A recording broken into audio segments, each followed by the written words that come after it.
em seguida a chamadinha, a leitura e escrita dos nomes. Eu, no caso, os meus alunos, eles têm a fichinha com as duas formas e a gente está treinando com a ameaça de que vão fazer prova, ensinar o nome. A leitura dos materiais em sala. Na minha sala eu tenho um banner, de um lado da sílaba complexa, do outro da simples e no outro para o tipo de letras. E quando eu vou trabalhar, por exemplo, uma família complexa específica, né, eu trabalho separadamente e aí depois eu vou lá para o pedido de cartaz para trabalhar o geral, para ver se já vai fixando. A leitura diária feita pelo professor, eu gosto muito de fazer. Aí eu estou trabalhando gibi, até postei um dia desses, né? Que eu levei a Mônica, a bonequinha da Mônica. Aí são sete episódios, aí eu leio um por dia, e aí vai passando a bonequinha, e depois vai passando o gibizinho. Inclusive, eu tive a surpresa, fiquei pasma, porque as mães dos alunos não sabiam o que era gibi. Quando eu falei assim no grupo, por favor, quem tiver gibi, mande para eu ler com as crianças. Aí a mãe me mandou no grupo mesmo, mas o que é gibi? Aí a outra mãe respondeu. A mãe não sabia o que era gibi. Aí eu comecei, as crianças não conheciam o desenho, só que agora, quando eu esqueço, tia, e a revistinha? Faltam só 2 episódios. E aí também tem criança que gosta de levar livrinho para a professora ler, porque o professor gesticula e eles vão se interessando. A Maria gosta de ler o que? Poema, parlenda. Então cada um tem o seu estilo, mas todos fazem a mesma coisa, pelo menos a maioria. As atividades curriculares, a nossa atividade do dia a dia, socialização de atividades é muito importante, a correção das atividades e o intervalo. Eu costumo passar também como permanente a correção e eu mando o dever de casa, antes eu não mandava, na sexta. Mas aí eu comecei a perceber que os pais estavam mandando, pois eu mando, pode até não vir, mas eu estou mandando. Sequência de atividades. Essas aqui não são permanentes, elas são flexíveis, né? O PCA a gente usa no dia, o PNLD no outro. A roda de conversa. A Maria me disse pra gente, né, do grupo, que ela faz preferencialmente dia de segunda. Mas também quando tem algum assunto em evidência, a gente faz, acontece algum problema, a gente faz também. As atividades lúdicas, hoje eu trabalhei a lata das letrinhas, e aí como a minha turma da manhã tem uns níveis assim, bem baixo, mais ou menos, o médio e bem alto, aí todo mundo tem que participar. Eles não aceitam que fique nenhum de fora. E aí uma equipe tinha que me dizer uma palavrinha com aquela letra, a outra tinha que me dizer a palavrinha e formar uma frase. E assim, dependendo da atividade, do tema, a gente faz. Bivisto, gemilha, bivisto, um monte de coisa. A Maria também gosta dessas coisas. Sempre, Maria. A Maria é minha parceira. Nunca trabalhamos juntas. Atividades práticas. Eu gosto muito de fazer atividades práticas, porque a criança vai ver de fato como aquilo acontece. Mas aí a gente precisa de ajuda da escola. Já disse, eu levei os meus na pracinha da prefeitura, porque não precisa atravessar a rua. Mas teve que ir, além de mim, a me auxiliar mais 2 pessoas. Porque a turma é grande, são 26 alunos. Mesmo a gente indo só pela calçada, tem que levar. Foi muito bom. Aí, quando o retorno das salas, eles tiveram que fazer o feedback lá, foi muito legal. A leitura individual. Né? A gente planeja fazer todo dia, mas nem todos os dias dá. Mas é muito importante a leitura individual. Os projetos, aqui nós elencamos só aqueles que rotina tem em todas as escolas. Páscoa, Dia das Mães, Festa Junina, Semana da Pátria, Dia das Crianças, Consciência Negra e a cantata natalina. Na nossa não tem, mas na maioria tem. E é isso, pessoal. O grupo todo, nós temos que fazer algum comentário, alguma pergunta relacionada nas escolas. E o que vocês entenderam como permanente e sequência de atividade? Ela pode ser não permanente, ela é flexível? O que vocês entenderam? A permanente para mim praticamente quase todas ali, né? Não nessa sequência, mas a acolhida sempre primeiro. Não faço a oração, não, por causa que já tive problema com isso, né? Que Eu também tem, não faço. né? Justamente porque tem pessoas que são de outras denominações. Secretismo A religioso. mãe me chamou e falou: minha mãe não participa disso, não. A oração do Pai Nosso, que é a mais conhecida, ela me diz. Então fui chamada.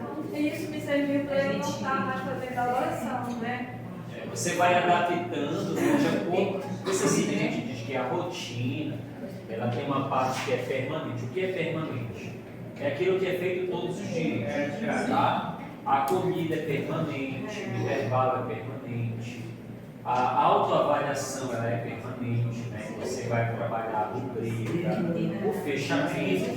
Então, da estrutura da rotina, isso é aquilo que é permanente. Eu queria fazer uma Agora, pergunta para o professor. pode. Você preocupa com o teu trabalho, eu vejo que tu faz assim, muito material lúdico, e tu mesmo confecciona, os alunos às vezes só que a pergunta não é essa. Eu queria saber, essa questão do material, a gente sabe que o material ele não é baratinho, né?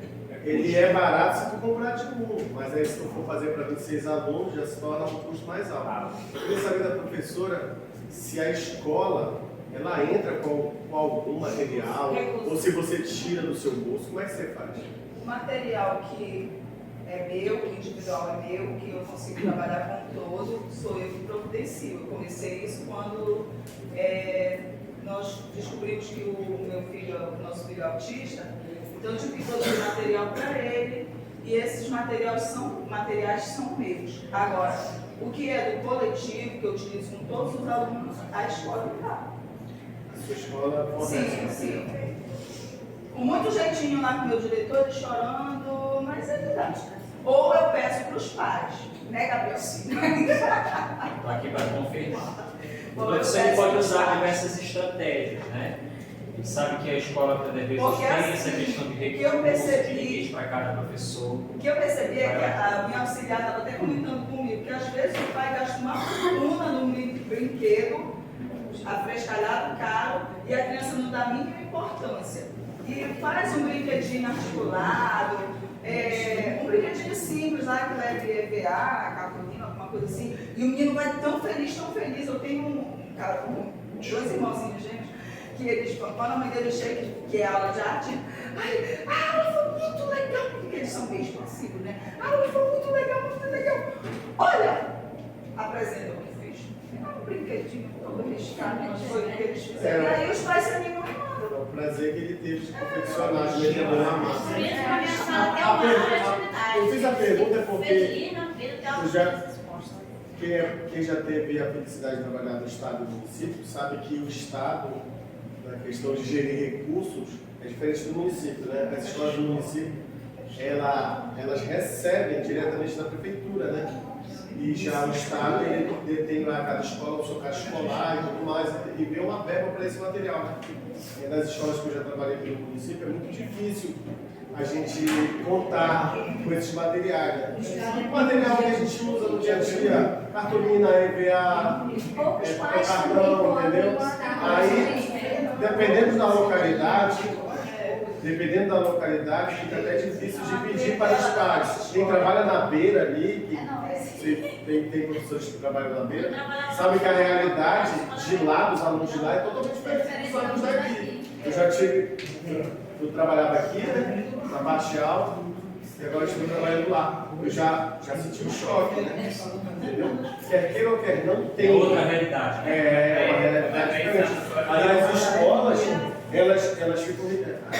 Às vezes a gente fica até meio relutante em ir pedir, poxa, o professor está com nada de comprar? Dá ele comprar sim. Mas não é a função do professor comprar, né?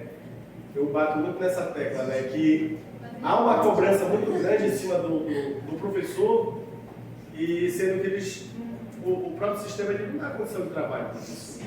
O professor, se ele quiser fazer um trabalho diferenciado, ele tem que mexer bem aqui, ó. Mas olha, eu digo para vocês que nem tudo é perfeito, é só para a gente fechar aqui que a gente está indo para uma outra seara. Mas assim, nem tudo é perfeito. dentro do conhecimento que eu tenho com relação ao nível estadual, municipal, não é porque hoje eu estou em Laranjal do Jari, tá? Mas eu digo assim, para mim hoje a CEMED, né, em referência a outros municípios do estado do Amapá, em referência a outros meios de educação, tanto estadual, está bem à frente.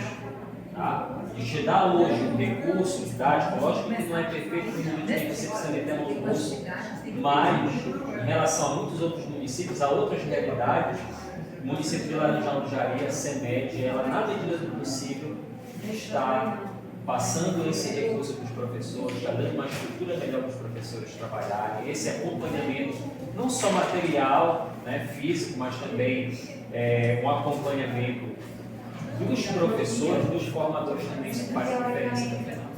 Certo? Parabéns! Agora, o grupo 2 vai apresentar, tá, para o grupo 3. Tá? O grupo 2 vai apresentar para o grupo 3. É só falar aqui. Níveis de leitura e escrita. Escolhemos o texto O Macaco Foi à Feira. Então, dentro desse texto, O Macaco Foi à Feira, a gente vai trabalhar com todos os níveis, tá? O texto. Só que as atividades, elas serão diferenciadas para cada nível que o teu aluno se encontra. É complicado, é difícil, mas a gente precisa trabalhar assim, que é a nossa realidade. Eu não vou fazer uma atividade tipo texto fatiado para um menino que não conhece nem as letras. Então a gente já começa aí, né? Trabalhamos o texto, aí nós vamos fazer as atividades. Texto fatiado, a montagem. A gente vai trabalhar com aqueles alunos ortográficos. Não é isso, gente? Isso. Tá? Então a gente vai diminuindo a situação do menor para do maior para o menor. Aí o menino que não consegue fazer o texto fatiado, aliás, esses dois aí é pro ortográfico, texto fatiado, é construção de frases. Eu tenho meninos lá excelentes, que leem tudo, interpretação de texto, gente, a gente dá folha até eles fazem, mas é uma pena que é a minoria, mas é a realidade. Depois a gente vai diminuindo palavras, eu não me ligo muito no nível de aprendizagem. Esses níveis aí, eu não sei muito quem é que é silábico, isso, aquilo, outro. Vou chegar lá. É de verdade, professor, mas eu conheço meu aluno, se ele sabe ler palavras, se ele sabe sílabas, se ele sabe letras, se ele não sabe nada. Eu vou ilustre, meu filho. Você não conhece, você não sabe construir frases, você não consegue ler palavras, sílabas, letras, então desenha. Vai lá, desenha, depois a professora vai te mostrando como fazer, né? Como iniciar. Eu sou do tipo que, se me entregarem uma criança que sabe todo o alfabeto, eu ponho esse menino para ler. Eu coloco, eu te garanto que eu coloco esse menino para ler. Aí vai, ensina, pega o texto lá. Sim, antes eu não entendia isso. O menino não conhece nada, passa um texto imenso. Eu não entendia, gente, porque eu vinha para a formação, voltava para casa sem entender. Foi com a Júlia que eu fui aprender com o Gabriel. Foi, tá? Você vai ler o texto para a criança, aí você vai trabalhar os níveis. Você vai pedir para o menino que já sabe ler o texto, vai pedir para ele interpretar, não é isso? Aí a gente vai diminuindo, como eu já falei, né? Construção de frases, palavras, sílabas, letras e ilustração. As atividades são diferentes, como eu já falei, né? Porque se você passar uma atividade que o menino só vai olhar, não vai fazer nada, não adianta. Eu gosto de trabalhar muito com jogos. É uma pena que a gente não tem ajuda para montar esses jogos. A minha parte, os meus materiais, eu tiro do meu bolso, gente, e faço. Mas mesmo assim, eu ainda tiro dos meus amigos. Todas as sextas-feiras eu faço bingo com eles.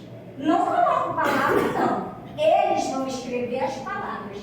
E só leva o prêmio o aluno prêmio para o aluno que não acerta, ele não vai se esforçar. E eu estou tirando do meu bolso. Eu faço do jeito que eu vejo que dá certo e nada dá certo. Todas as sextas-feiras não tem língua portuguesa na nossa escola, mas eu faço língua com eles. Tiro do meu bolso para comprar os prêmios.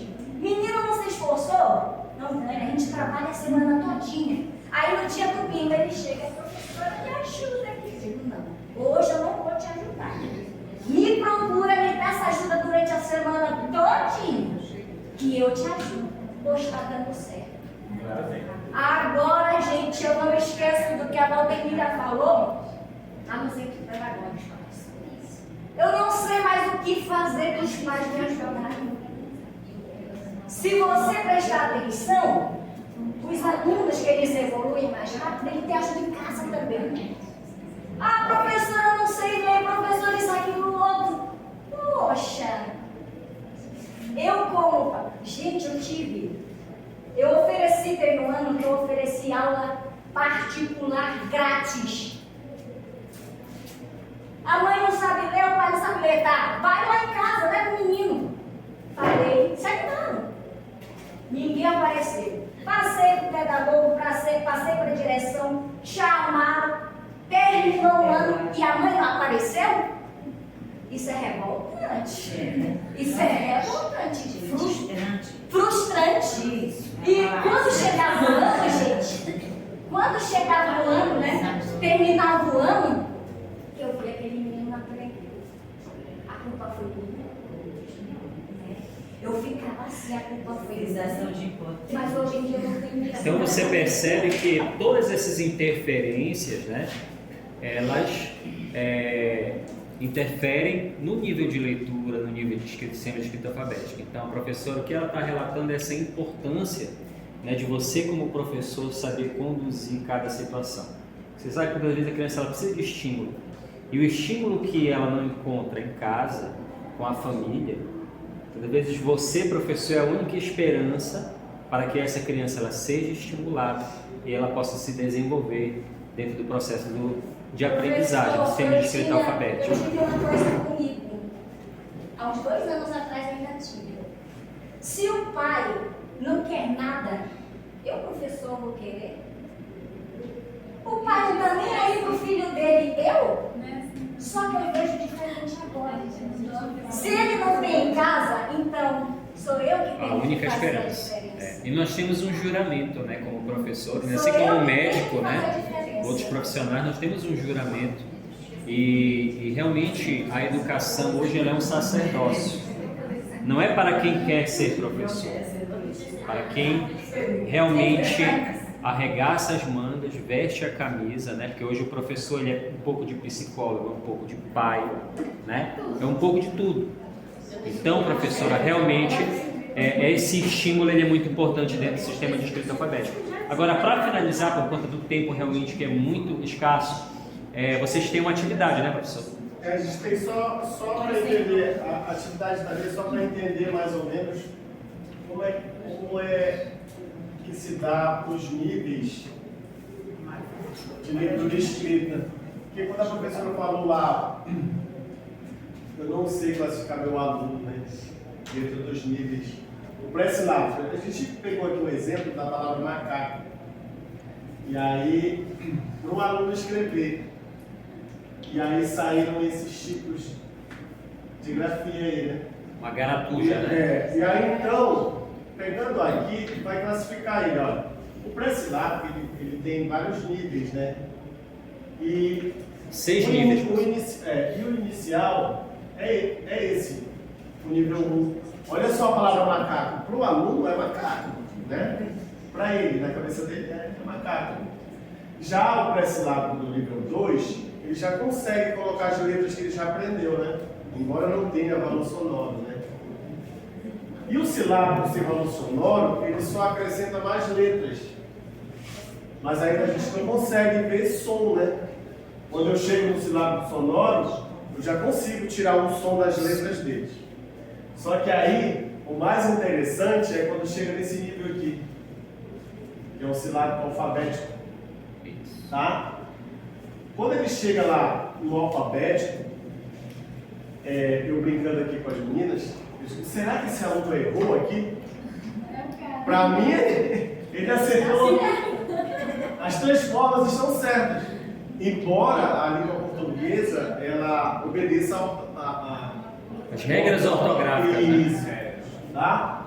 Mas se você for pela sonoridade, ele acertou. Olha, macaco, ele colocou o mar e para ele sabe que esse aqui é o K.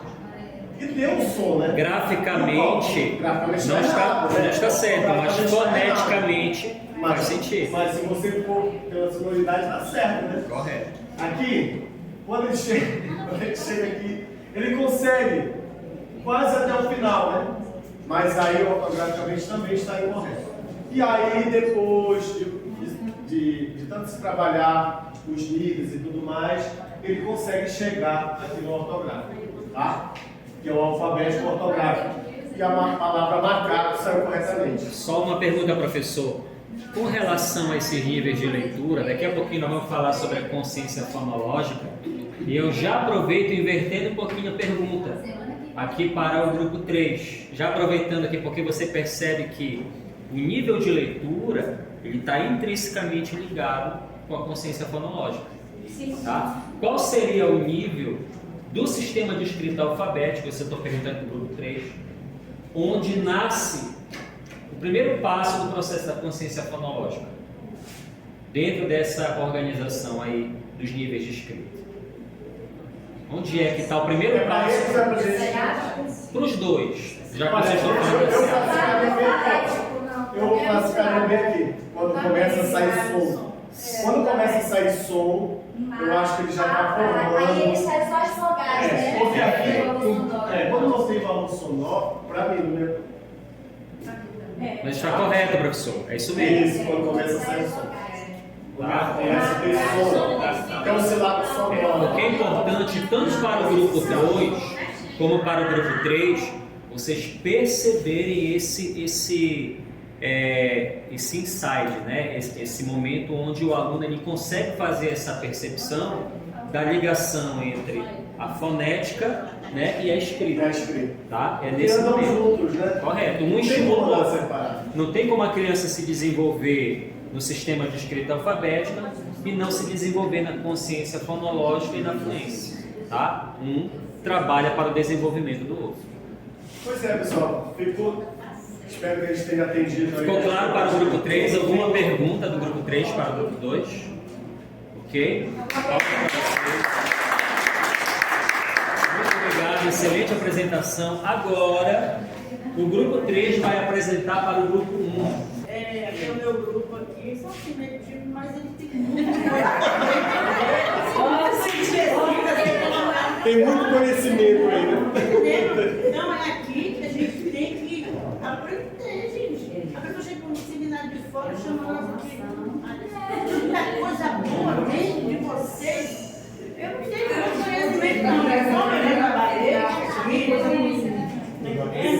talvez eu não saiba falar como o professor Gabriel, como especialista aí, mas com certeza isso aqui eu sei passar para os meus alunos. E essa aula aqui, eu vou dar para vocês, mas é meu aluno, mas vocês são tudo criancinha. Tá bom? Aí depois vocês perguntam. Então aqui, gente, é consciência fonológica que nós trabalhamos aqui nessas imagens. Nós, geralmente, no segundo ano, a gente passa, essas palavras assim, são palavras mais simples, né? Que os nossos alunos observam. E aí, aqui foi bem interessante essa atividade que eu dei para eles, né? A palavra macaco, né? A palavra inteira. Aqui as sílabas, no caso, eu trabalho com eles. Geralmente eu faço, abre o bocão, criança, porque passar aqui só, né? Aí eles ficam, bora gente, bora porque eu não vi a voz de vocês. Macaco. Eu não escutei, vamos lá. Macaco. Quantas sílabas? 3 sílabas, muito bem. Quantas letras? 3, não. Eu perguntei quantas sílabas. Para a gente formar uma sílaba, tem que ser 2 letrinhas, 3 ou 4. Nós estamos falando de sílabas, né? Nós já falamos das letras quando a gente fala do alfabeto, tem 26 letras, por isso botamos um tracinho, que são letras individuais. Quando nós unimos as letrinhas, ela passa a ser sílaba, tá? E depois a palavrinha, né? E assim, a gente trabalha essas palavras mais, como é que é? As complexas. Complexas. É mais costume de trabalhar, né? Mais simples. Banana, bola, casa, né? Então a gente trabalha com eles, as sílabas, monossílaba, dissílaba, trissílaba. Então, esse trabalho aqui é muito bom para a gente alfabetizar, né? Por quê? Porque quando a gente observa o desenho, a gente fala de consciência fonológica, né? O professor Gabriel me explicando agora, entendi esse detalhe, que a criança ela observa a imagem do desenho, né? Boneca, macaco, então é a consciência. Então quando ela vai para poder ler a palavrinha, ou seja, para juntar as letrinhas, ela vai pela imaginação do desenho, né? Eu acredito que seja assim, né? Porque se ela vê um dado, aí vai jogar. Por exemplo, eu passo uma aula todinha, agora 6 meses, vou passar uma aula todinha só nos dedos. Ah, a gente passa na BS, não. Hoje nós vamos aprender a letra do D. D de dado, D de doce, D de... Aí assim. Amanhã eu pergunto de novo. Então foi a letra que nós trabalhamos ontem? D, muito bem, D de dedo. A gente vai fazer, hoje nós vamos trabalhar a família silábica da letra D. Então vamos lá, vamos formar palavrinhas, né? Diz uma palavra com a letra D, vem aqui no quarto, eu chamo muito no quarto, eu trabalho, né, para fora, porque hoje em dia eu tenho que trabalhar assim. E eles gostam, porque tem muitos que não querem quadro, com vergonha, aí, então quando é no final do ano, a gente já quer todo mundo com quadro. E isso é importante, porque a gente chega num momento desse e ninguém quer vir apresentar.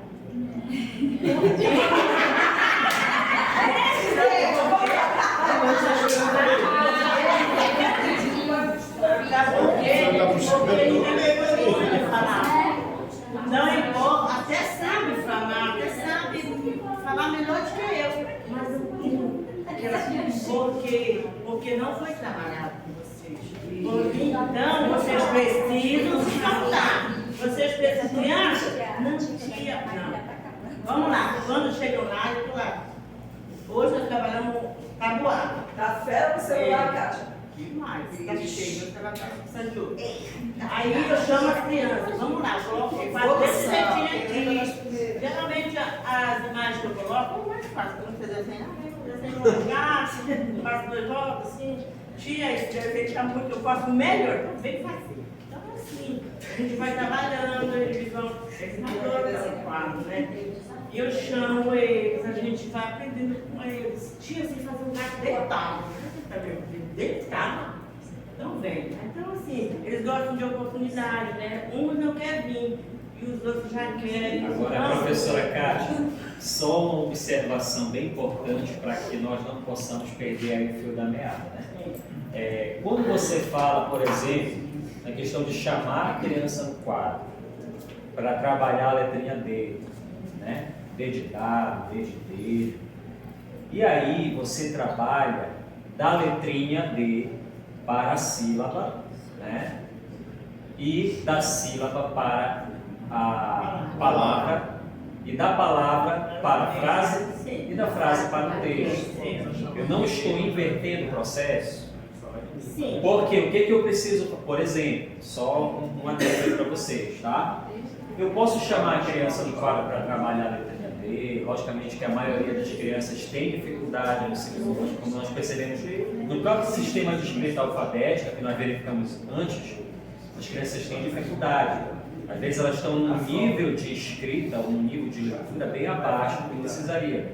Só que isso não impede de você colocar, por exemplo, no quadro, um poema, um texto, um gênero literário, e a partir dele retirar a letrinha Nós dele. estamos assim, A mas sílaba para eles poderem do mais saber bonito. qual é a letra D que ele vai tirar do texto, ele precisa saber qual é a Sim, letra. sim, mas ele vai saber. Mas o que eu digo assim, professora Cátia, não trabalhe ele isoladamente. Retire ele do texto, para que o macro, para que o aluno possa perceber que essa letrinha dela foi tirada daquele texto, daquele poema, daquele gênero literário. Porque se eu fizer o inverso, eu ainda vou estar trabalhando a alfabetização tradicional em detrimento da nova didática. Aí surge a pergunta. No caso que você falou agora aí, você está do todo para as partes que a gente chama, né? Isso. Só que aí tem muito professor que ainda trabalha da parte para o todo, né? Sim. Que é o caso da professora. Assim, E nós fomos alfabetizados assim. Sim, pois é. Ela só está exemplificando, né? E eu estou dando um exemplo para que nós não possamos ficar somente no micro, a mas partir do imagem, macro para o tá micro. entendendo?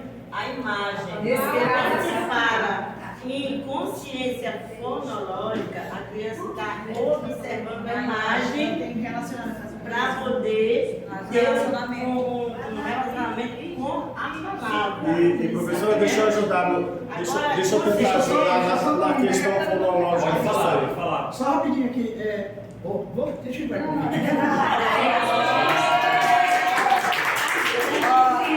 É isso aí. É assim, a questão da consciência fonológica, a gente vai começar pela questão da manipulação dos sons, né? Porque o ser humano ele começa pela ideia sonora. A questão da escrita, com a sonoridade, isso é uma convenção humana, pela ciência, né? Uma convenção humana. Então a ciência colocou isso por questões de convenção. Então, para nós, o ser humano, que nasceu primeiro com a ideia da figura, da imagem, fica muito mais fácil. A criança que está no nível pré-leitor, né? Porque a gente tem que. Porque numa sala de aula são diferentes situações. A gente não pega um grupo homogêneo, né? É heterogêneo o grupo. Então a gente tem diversos níveis, tem pré-leitor, tem leitor inicial, leitor fluente. Então, para esse leitor inicial, nós vamos começar primeiro pela ideia da figura. Isso aí com base, pega a figura, ele tem a figura na sua memória e vai começar a associar essa figura, o que não sabe, assim, na nossa linguagem, né, o pré-leitor, com uma letra. Né? Pega a bola, por exemplo, aqui, ó. A bola, ele olhou aqui, basicamente ele sabe que isso aqui é uma bola, porque Brasil aí, país do futebol, todo mundo tá ligado com isso, tá no nosso... Já faz essa já faz associação. Então ele vai começar aqui, a primeira sonoridade que a gente vai ter que trabalhar, querendo ou não fugir disso aqui, é com o B. Se mostrar uma saída no Mato Grosso, ninguém vai saber. A gente começa por aí pelo B, então a gente vai tentar manipular essas sonoridades para que ele chegue numa consciência, para que ele avance. Mesmo que nós comecemos, professor, pelo todo, né? Pelo todo, para que a gente consiga distinguir os alunos nas suas diferenças, para esses leitores aí que não têm essa consciência, querendo ou não, nós vamos ter que passar por essas ideias, figura, letras, né? Porque essa consciência aqui fonológica, a gente também não pode perder a consciência fonética, né? Que é trabalhar esses micros, né? Essas partes pequenas, até que essa criança entenda que essa junção de sonorização com letra, depois passar por sílabas, junto uma palavra, aí ele vai para o todo, porque ele, querendo ou não, vai ter que progredir nesses níveis aí de não leitor, leitor iniciante, até chegar ao leitor fluente. Justamente. Outra agora. Eu não entendo do todo comigo, porque vocês não entendem. A gente tem que trabalhar de acordo com o aluno. Né? A gente tenta encaixar aquilo lá na cabeça do aluno, a gente está só perdendo tempo, porque ele sabe que ele não vai aprender. Aí a gente tem que adaptar para ele, para facilitar ele, para ele e para nós. Mas essa adaptação, tá? Essa adaptação, ela tem que partir do texto. Porque quando você trabalha o contexto do letramento literário, qual é o papel do letramento? É a socialização da leitura. Como é que eu vou socializar a leitura se eu apresento o texto somente para um nível de alunos que tem influência em leitura? Né? Esse texto, só não pergunta também. Esse texto ele precisa ser apresentado para aquele aluno que é um pré-leitor. Tá? Para quê? Porque por mais que ele ainda não tenha compreensão, né, daquele texto, Mas se ele percebe que aquela letrinha, que ele ainda está nesse nível, que aquela letrinha ainda de pré-silábico, né, ela é retirada daquele texto, ele não se sentirá excluído do processo. Porque o grande problema, a gente pensa que não, mas o professor, aliás, o aluno, ele percebe quando o professor ele prepara uma atividade diferenciada para os alunos que têm um nível melhor de leitura e uma outra atividade diferenciada para aquele aluno e não que gosta, já percebe e não gosta. E não gosta. Por quê? Porque nessa fase ele precisa se sentir incluído, né? Então, letramento literário, ele vê, você percebe, o letramento literário ele está ligado com a consciência fonológica, ele está ligado com o sistema de escrita alfabética. Por quê? Porque um vai puxando o outro, do macro para o micro. Ah, mas o meu aluno ele não consegue entender esse macro, né? Ele não consegue ler nem sílabas. Quanto mais as palavras, os textos, mais ele sabe que aquele fragmento que foi retirado para desenvolver a sua habilidade, né, ela foi retirada do texto que o seu mesmo coleguinha que já sabe fazer uma leitura fluente também está trabalhando. Então, o objetivo é a socialização. A proposta do letramento literário é envolver todos. É por isso que na rotina você trabalha a acolhida e na acolhida você trabalha um texto, né, um gênero literário, uma poesia, né, algo que seja comum a todos.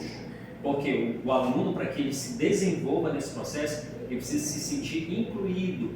E, infelizmente, o nosso processo tradicional de alfabetização, ele é excludente. Porque quando você trabalha do micro para o macro, você fragmenta ao ponto de desenvolver atividades diferentes. E o objetivo é que você desenvolva a mesma atividade para níveis diferentes em cada sala de aula simultânea. Correto? Ficou claro? Sobre a questão da som, sonoridade, a questão também é que nós estamos estudando há algum tempo, né, que a letra tem som. Sim. Acontece que a gente pede ajuda dos pais e os pais colocam o menino na escola de reforço e lá na escola de reforço a professora ensina beabá, beé, Que é uma luta para tirar isso dessas crianças. É porque os pais, eles também estão condicionados a esse processo de alfabetização. Quando o professor ele chega com um processo didático novo dentro do processo de alfabetização, ele cria um bloqueio. Eu fazer o meu Só para fechar, um minuto, questão. Essas ideias aí, eu vou deixar espaço para o meu colega falar lá. Vai ser. Já pegando a fala dela, que também veio a calhar, só contribuindo que a sonoridade, ela é comprovada cientificamente que você consegue aprender mais do que vendo. E quando junta você vendo, ouvindo e fazendo, aí você chega no seu objetivo. Entendeu? Mas a sonoridade ela é uma das partes mais importantes. Igual o Sandro falou ainda agora no exemplo dele, na atividade que eu fiz hoje, a minha aluninha, quando chegou a lata para ela tirou a letra K. Aí eu perguntei, que letra é essa? Ela falou K. Agora me diga uma palavra que inicia com K. Ela falou casa. Só, se for analisar a parte sonora, ela está certa. Está correto. Ortograficamente não. O que eu tenho que falar com o professor? Olha, você está errado. Não, está correta. Foneticamente, sim, correta. Por quê? Porque isso vai estimular para que ela chegue no nível ortográfico. Certo? Parabéns. Organizar todo o processo de aplicação da avaliação de acordo com o período disponibilizado no calendário. Planeje o momento. Organize quais são os dias que serão utilizados para a coleta de leitura e qual o tempo previsto para a sua realização. Então, vocês vão planejar este momento, organizar de que maneira. Tá? Planeje atividades que serão desenvolvidas pela turma. Quando os demais estiverem fazendo o diagnóstico, de modo a permitir um ambiente adequado à atividade e condições adequadas para as crianças. Exemplo, alimentação em horário propício, preferencialmente antes do intervalo. Porque se for fazer após o intervalo, com esse relator, os alunos vêm com aquela euforia, já vem cansado. toda a energia.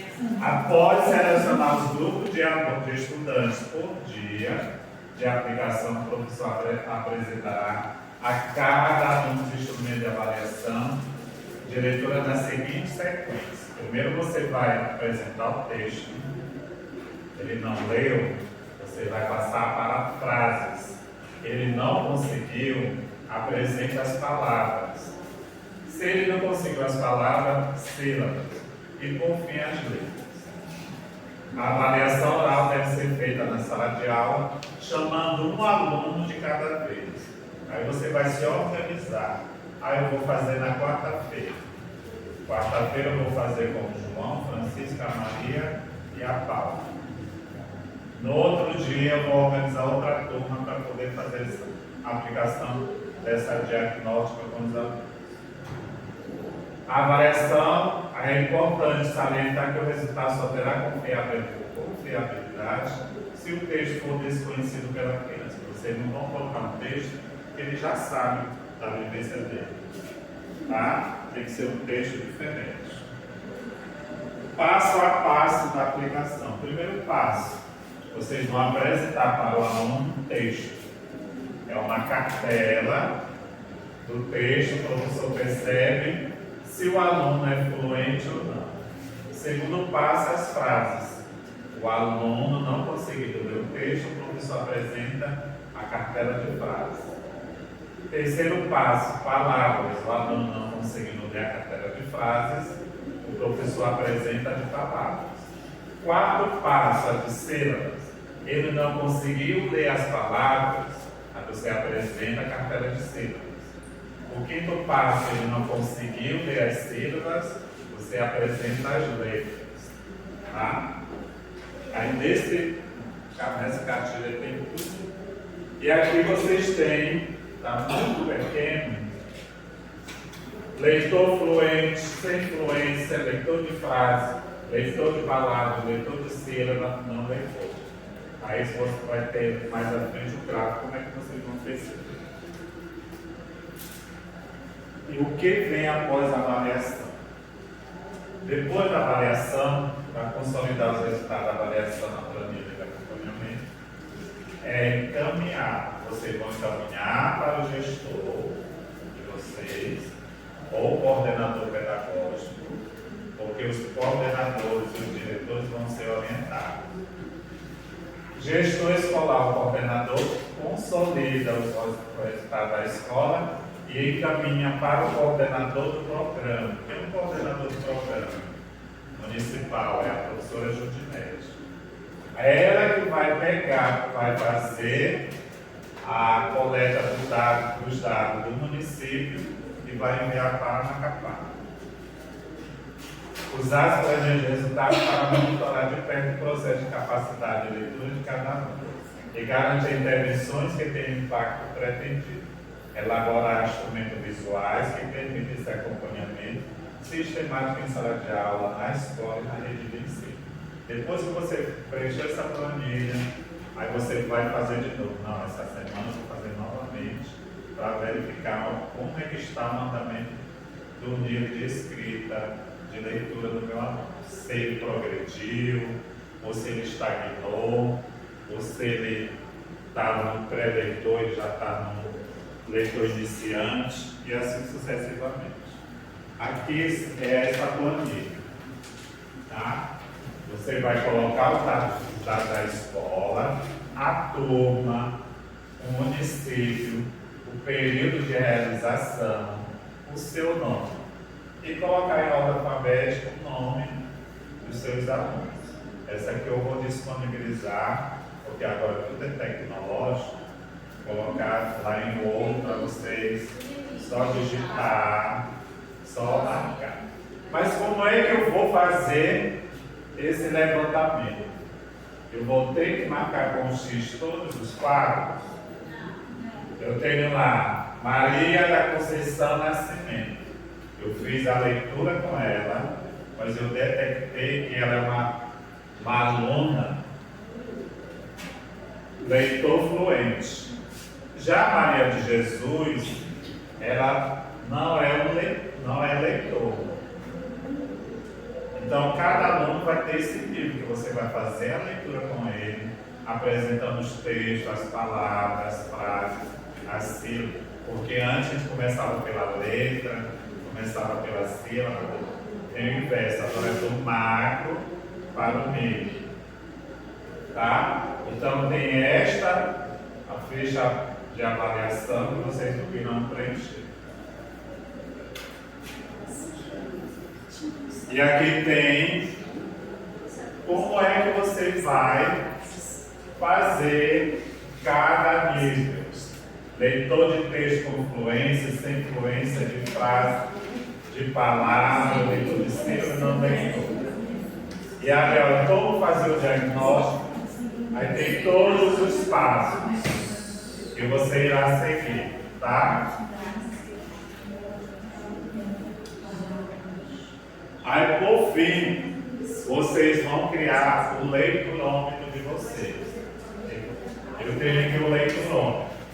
Aqui é o resultado da última avaliação diagnóstica de fluência do segundo ano passado, e onde tinha aqui 65% dos alunos da rede estadual e municipal, 65% ele não é, ele ainda está como pré-leitor, 29% dos nossos alunos ele está como leitor iniciante e somente 6% é leitor fluente.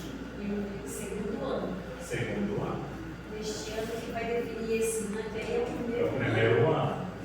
Porque quando ele for para o segundo, ele vai estar, você já, o professor que recebeu o aluno, ele já sabe que nível ele se encontra.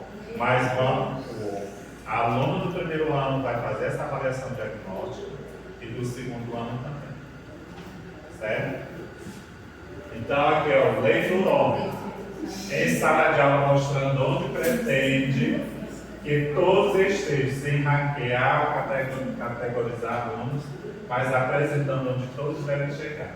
Essa representação visual pode ser exposta no da escola, na Secretaria de Educação ou em outros ambientes propícios para a socialização universitária. Então aqui, ó, um exemplo, é lá de uma escola da Prefeitura Cruz. Iniciante, são 400 alunos, iniciante 21 alunos, leitor de sílabas tem 45, de palavras 61, de leitor de frase 86 e leitor de texto 187. Segundo ano. E o que a secretária quer? Ela quer padronizar o leiturômetro do município, para estar todas as escolas. É do primeiro ao quinto ano. Mas o que vai para o sistema são alunos do primeiro e segundo ano. É possível. E lá é por cores. Eu vou mostrar adiante para vocês como é que foi feito. Olha aqui. Pré-leitor. O pré-leitor, ele tem 6 níveis. Como é que você vai detectar o seu aluno que ele está no pré-leitor? Nível 1, o estudante não lê. O 2, o estudante se letras, sílabas e palavras que não constam no livro. O 3, o estudante não leu letras isoladas. O estudante omitiu, substituiu ou inseriu fonema ou sílaba na palavra. O 5, o estudante soletrou sílabas a palavra, silabou a palavra. O 6, o estudante leu corretamente até 10 palavras, ou 5, pseudo palavras. É a avaliação de fluência. Tá bom? Então, quando você faz a avaliação de fluência, você vai perceber como é que o seu aluno está. Houve agora, semana passada, os alunos do segundo ano. Então, foi gravado. A professora só apontava e ele ia falando. Quando for, acho que em abril ou em junho, aí vem a outra, que aí ele vai ler. Porque tem a diagnóstica, tem sumativa e tem a somativa. Aí vai somar esses três para saber onde está o nível do Arão. E depois eleitor iniciante, estudante que lê palavras e pequenas sequências textuais. Porém, o faz de forma pausada em um padrão de leitura silabada. O fluente, estudante que já venceu os desafios relacionados à decodificação das palavras, por isso leio de modo mais automático. Então lá tem tudinho. Aí vocês, quando for preencher, tem essa informação, vão verificar em que nível ele está. O pré-leitor está no nível 1, nível 2, nível 3 e assim sucessivamente. E aqui é o resultado da nossa avaliação de fluência em leitura somativa de 2022. Esse laranja, onde está escrito 65, é pré-leitor. Esse verde claro, 29%, ele é o iniciante. E 6% é o fluente. E a nossa meta é aumentar esses 6%. Agora, de que maneira? Como é que vamos fazer isso?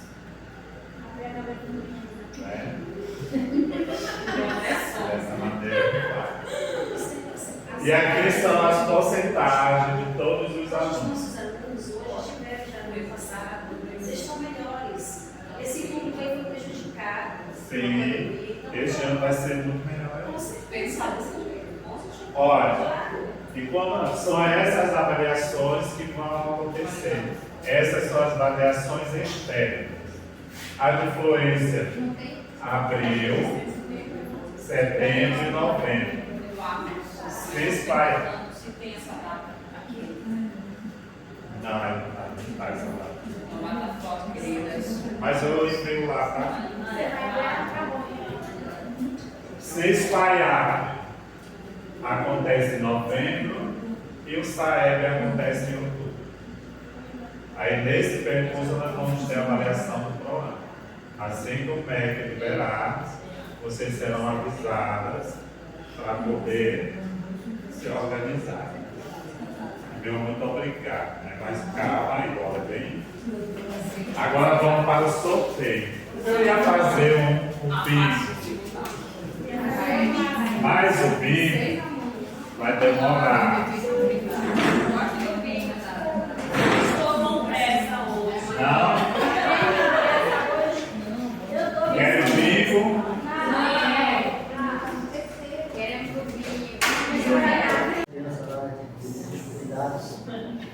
Né? Mas ela é impecável nisso. Aí nós pensamos aqui como fazer uma rotina para o professor. Claro que tem o currículo oculto que o professor na universidade, doutor Juarez Galvão, que ele falava muito para a gente do currículo oculto. Ele disse: o que é o currículo oculto? Como gestor, vai ter aquela necessidade de última hora de chega, aquelas emergências que você não esperava, você não planejou, não está na rotina, mas surge. E o professor também tem esse currículo oculto, aquilo que aparece, aquela demanda de última hora. Mas claro que a rotina ela nos ajuda a manter mais organizado, assim como o Simpson também tem a agenda, né? Meu amigo Reivanete vai falar sobre a segunda-feira, a rotina do professor, como seria do nosso ponto de vista, claro, que cada um vai. Como o Luiz falou, né, nosso acompanhamento na segunda-feira das 7h30 às 7h45, 15 minutos de acolhimento e acolhimento de roda de conversa, musiquinha, oração. Das 7h45 às 8h45 tem contação de história. Não é a contação de história para deleite, né? É a contação de história com investigação. Essa contação de história lá no Centro Educacional em Pereira, quem faz é a professora Maria de Belém. Aí tem os dias da semana, segunda-feira é os alunos do primeiro ano, terça-feira, segundo ano, quarta, e ela atende todos. Aí das 8h45 às 9h45, língua portuguesa, PNLD. Aí vem às 9h45, às 10h intervalo. Das 10 às 11, nós temos a história, mas não é a história do currículo, não é a cotação. No livro PNLD. Das 11 às 11h45, nós temos a correção das atividade para casa, organização do material para a semana. Esse foi o dia de segunda-feira. E aí, pode falar. Na terça, o acolhimento, né, todos os dias acontece. E logo em seguida, de 7h45 a 8h45, veio o cantinho da leitura. Nesse dia já aproveita, né, depois do acolhimento, já fala a visitação do cantinho da leitura. 8h45 a 9h45 vem a matemática, livro PNLD, 15 minutos de intervalo, das 10 às 11 vem ciências, também com o livro PNLD, das 11 às 11h45 vem as dinâmicas de grupo e preparação para a série. Bom, na quarta a gente continua, né? O acolhimento, tradicional acolhimento, né? Logo em seguida a arte, como é quarta-feira, já tem um dia mais light, né? Então a gente já vai trazer uma atividade lúdica, um quadro. Aí vem o intervalo, logo no intervalo a gente faz educação física, e o encerramento da aula. Tá? Muito bem, meninos. Vamos para esse grupo.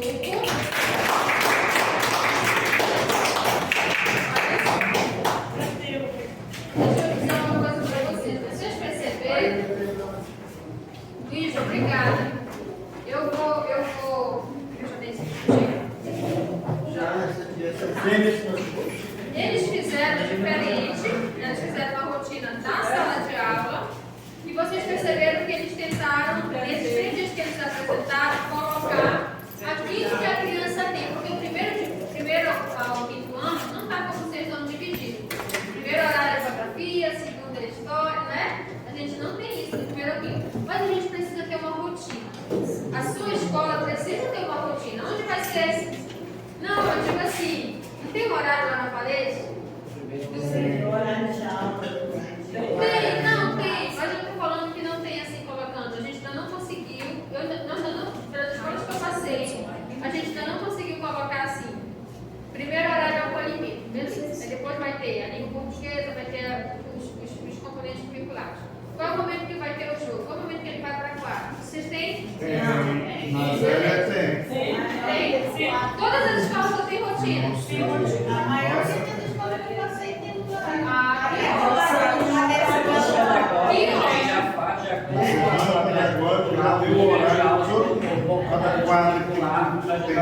Que ótimo. Beleza. Muito bem. E aí, eu pergunto para vocês, essa rotina de vocês, pelas que vocês apresentaram aqui, ela vai ser modificada porque a realidade do governo não dá para termos uma rotina, por exemplo, da rede municipal para todas as escolas, né? Mas a sua escola tem uma rotina, o Pinto tem uma rotina. O que eu preciso sair daqui dizendo o quê? O Antônio Pinto tem uma rotina de Tereza Teles, que é diferente da Terezinha Queiroga, mas que em todas essas rotinas eu tenho o tempo de aprender, eu tenho todos os componentes curriculares, eu tenho as leituras, eu tenho os jogos, todos estão ali. E é importante que ela esteja no local que a gente visualize. Que não só o pedagogo visualiza, todos os professores visualizam. E esteja ali. E aí, a rotina ela é rígida, fechada? A gente planejou, mas em algum momento vai acontecer algo que vai sair da rotina. Porque a gente é humano, porque as coisas acontecem, não é? Tá. A rotina da gestão pedagógica é que ainda não existe em todas as escolas, não é isso? Agora eu falei sério. A da gestão é que a gente ainda não conseguiu, como o Simples foi ali bem sincero, é dizer, olha, eu já tentei, mas eu ainda não consegui fazer uma rotina e colocar ali, para que os professores tenham rotina e vocês também tenham uma rotina para acompanhar o trabalho deles e tudo mais. Isso, gente, otimiza o nosso tempo, otimiza a nossa gestão e aí faz com que o nosso trabalho até fé apareça mais. Porque a gente faz muita coisa, mas às vezes não aparece porque a gente não registrou, a gente não organizou. Tá certo? Essa formação ela não vai terminar aqui. A gente tem uns polos nas escolas de vocês que a gente vai continuar. Lá no turma de primeiro e segundo também está falando de rotina. E a gente tem no primeiro e segundo ano, nesse programa, falando sobre o ciclo de cultura, tanto na educação infantil quanto aqui. E aí esse ciclo de cultura, ele é que momento? Que momento que ele deve estar? Os professores de vocês já chegaram falando isso com vocês? Por que a gente está alinhando essas formações? Vocês aqui e eles ali. Para que a fala ela seja... Entendeu? Ao mesmo tempo. E vocês voltem daqui, conseguindo acompanhar os professores de vocês. O ciclo de cultura, o que é? Ele é baseado em Paulo Freire, que vocês já fazem, vocês só não estão ligando a essa nomenclatura. Mas o ciclo de cultura é aquele momento de acolhimento, é aquele momento de roda. Não dá para fazer assim, ó, como vocês estão. É aquele momento em que o professor coloca o tapetinho, coloca eles no chão, ou faz um círculo na sala, entendeu? Desde que, pode ser no chão, nas cadeiras, mas desde que eu consiga olhar o coleguinha. E aí eu vou trabalhar o que ele traz de casa, posso trabalhar com uma pergunta disparadora, eu posso trabalhar com uma pergunta do momento que aconteceu, quando aconteceu alguma coisa na cidade. Os meninos não chegam eufóricos. E aí eu posso aproveitar aquele momento para fazer o ciclo de cultura, tá? Eu posso trabalhar uma história e fazer o ciclo de cultura. E aí os meninos também estão falando para o primeiro e segundo ano de letramento literário. O que é isso? É usar os gêneros textuais, mas eu fazer a criança não só responder quem levou o negócio lá para a vovozinha, como era o corpo. Não são perguntas óbvias. São perguntas que levam a criança a refletir, a pensar, a dar uma resposta. Você acha que essa criança poderia ir sozinha, levar esse bolinho, essa coisa lá para a vovó? Criança pode? Por que ela não poderia? Entende? Não só perguntando como era o gorro. Instigar, levar a criança a pensar. Isso é letramento literário. Por que eu estou amarrando isso com vocês? Porque eu estou falando isso ali também. E quando vocês retornarem, nas reuniões, nas orientações, como é que está o letramento literário? Onde é que ele vai entrar nessa rotina? Entende? E onde é que ele entra na tua rotina de gestão para dizer, para sentar com ele, para estudar mais sobre isso? Porque o tempo que a gente passa aqui, olha, como eu gostaria de ficar ouvindo mais vocês. E o tempo já foi. Nossa gestão do tempo hoje não foi tão boa, né? Já deu nosso tempo. Mas como eu queria ouvir mais?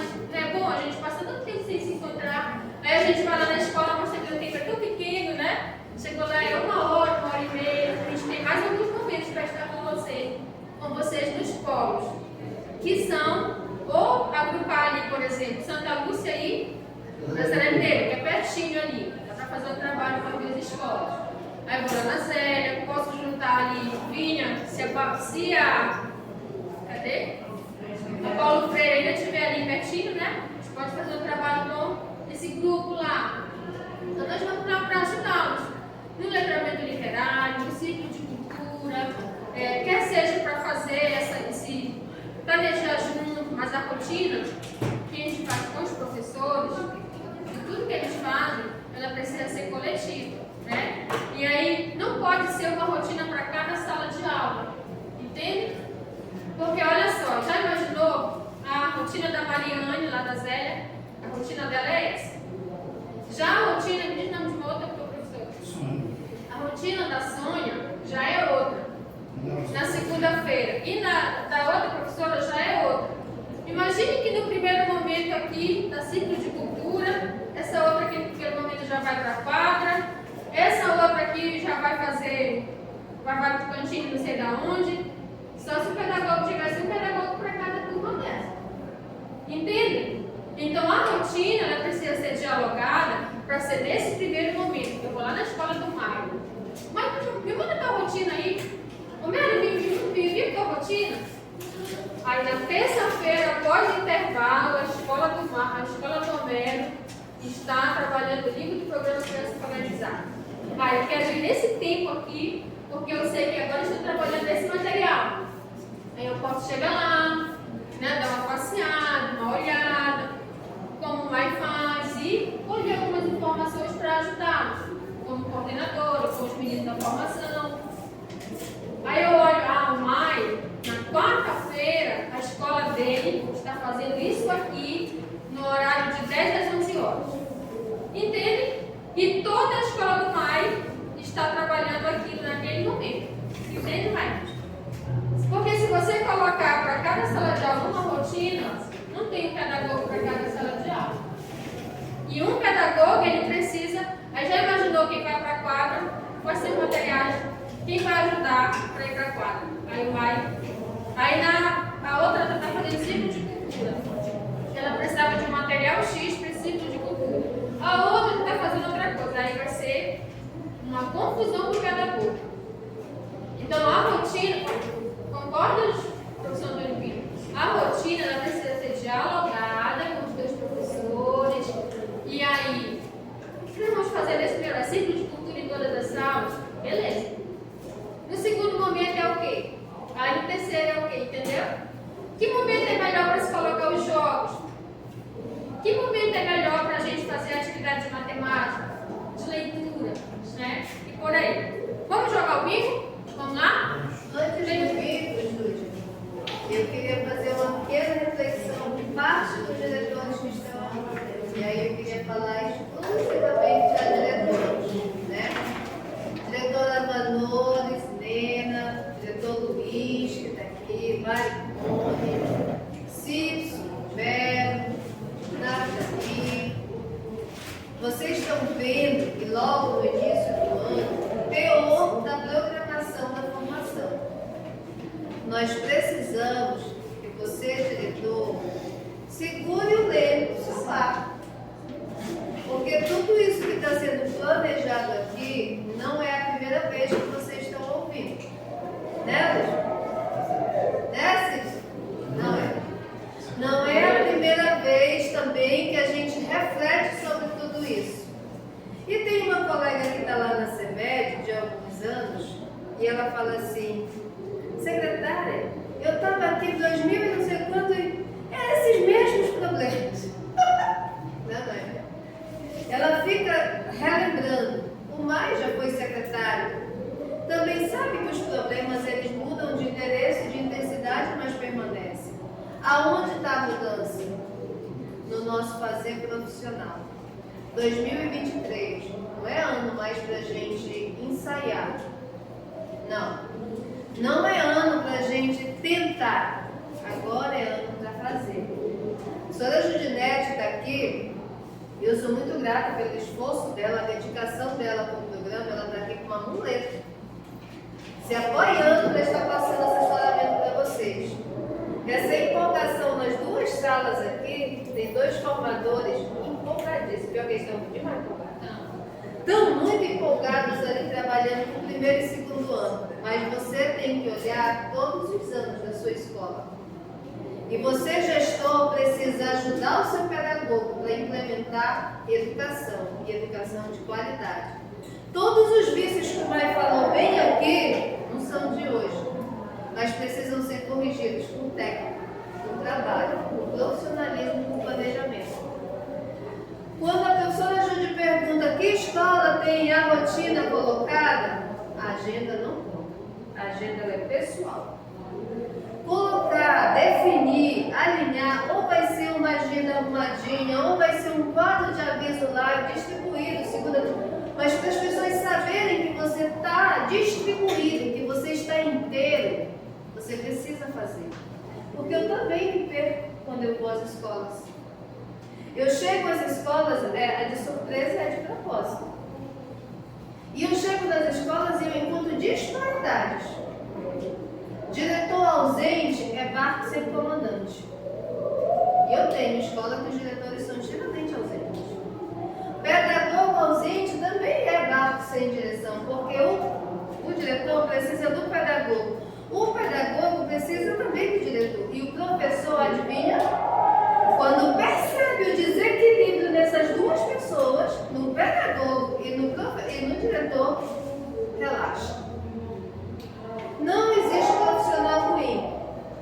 Existe profissional mal assessorado e mal gestado. Não existe profissional ruim. Agora, nós temos colegas na sua comodidade? Temos. Quando o Marco colocou aqui, até por vontade de levantar, aplaudir. Que precisa do tempo do planejamento. Se o professor não se organizou, não vai tirar cópia na hora da aula dele, não vai fazer planejamento na hora dele, porque ele tem hora para fazer isso, é verdade. É verdade. Mas quantos estão nas nossas escolas e não dão tempo? Não tem tempo para olhar, não tem tempo para planejar, para acessar o sistema, e tudo é excesso de cobrança. Se você for o tempo todo o melhor amigo, você não vai avançar.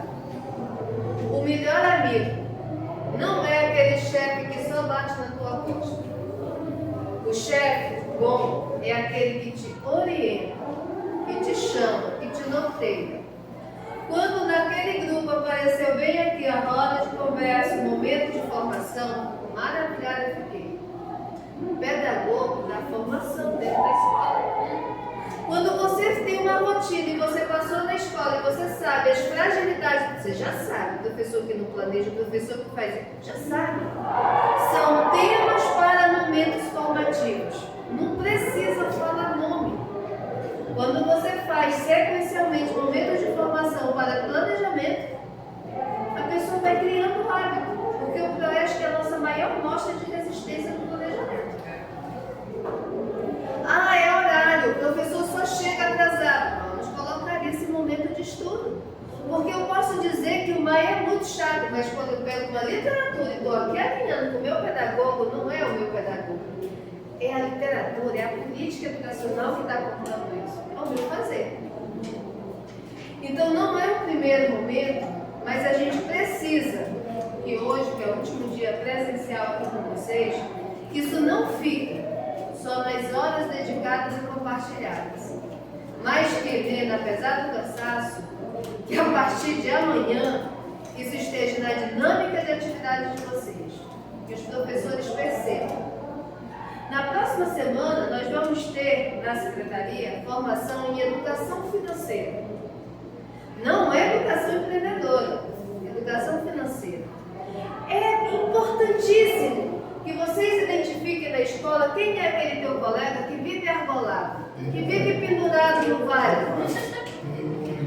Aquele que não só vive devendo, que o caboclo vai lá na porta da escola cobrar ele e fazer vergonha. Amigo, você precisa fazer esse curso. Vai ter turma de manhã, de tarde, de noite. Ele precisa fazer, porque se o teu professor, se o teu colega de trabalho vive argolado, ele não tem tesão para trabalhar. Ele se arrasta. E você vai ter mais trabalho. Empurra ele para repensar a vida dele. Vai ter um curso de metodologias ativas. Detalhe: teu professor do primeiro e segundo ano precisa desse curso? Não! Eles estão tendo isso bem aqui. Por favor, deixa ele entrar. Mas o teu professor do terceiro, do quarto e do quinto precisa, porque nós temos poucas formações para ele. O teu professor do sexto ao nono ano precisa, viu? Precisa. Metodologias ativas não importa se esse professor é de geografia, é de ciência, não importa qual componente, é atemporal.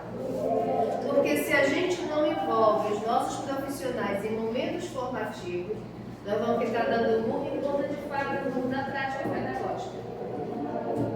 A gente está falando muito, dentro do programa, fala-se muito para o ciclo de alfabetização e educação infantil. Mas você, gestor e pedagogo, você tem todos os alunos ali matriculados sob sua responsabilidade. Então, o seu olhar é mais amplo. O que está sendo discutido aqui de gestão é para toda a unidade escolar. É para toda. Rotina é para todos. Formação é para todos. Planejamento é para todos. Inclusive a rotina de gestão. Não é fácil. Eu mudo a minha rotina todo dia, mas eu tenho rotina. Na entrada da secretaria tem o nosso mapa estratégico todinho. E eu vou reformular ele agora, para ele mais gritante ainda. Porque todo mundo no meu barco tem que saber para onde é que a gente está indo. E nós temos um caminho. Qual é o nosso alvo? Consolidação da universidade. Ai, que orgulho dessa turma.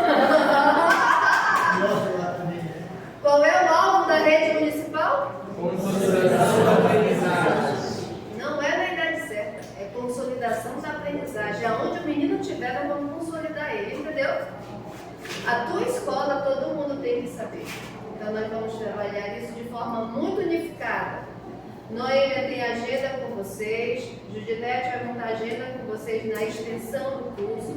Não é só com a Judilete que vocês vão ter formação, vocês vão ter outras formações para gestão, porque nós precisamos nos tornar especialistas naquilo que nós nos propomos a fazer. Não é fácil. Mas ninguém está só.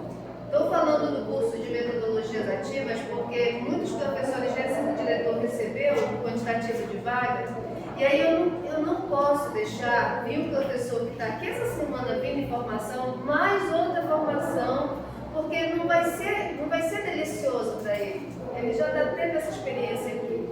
Eu preciso do meu professor do 4º ano, que o ano passado não teve nenhuma formação, o professor do 5º ano não teve nenhuma formação no ano passado. É esse meu alvo. E não vai ser mais no Sebrae, serão aqui na Escola Capivari, tá? Tem 2 espaços aqui reservados. Agora, pode jogar o bingo, porque à noite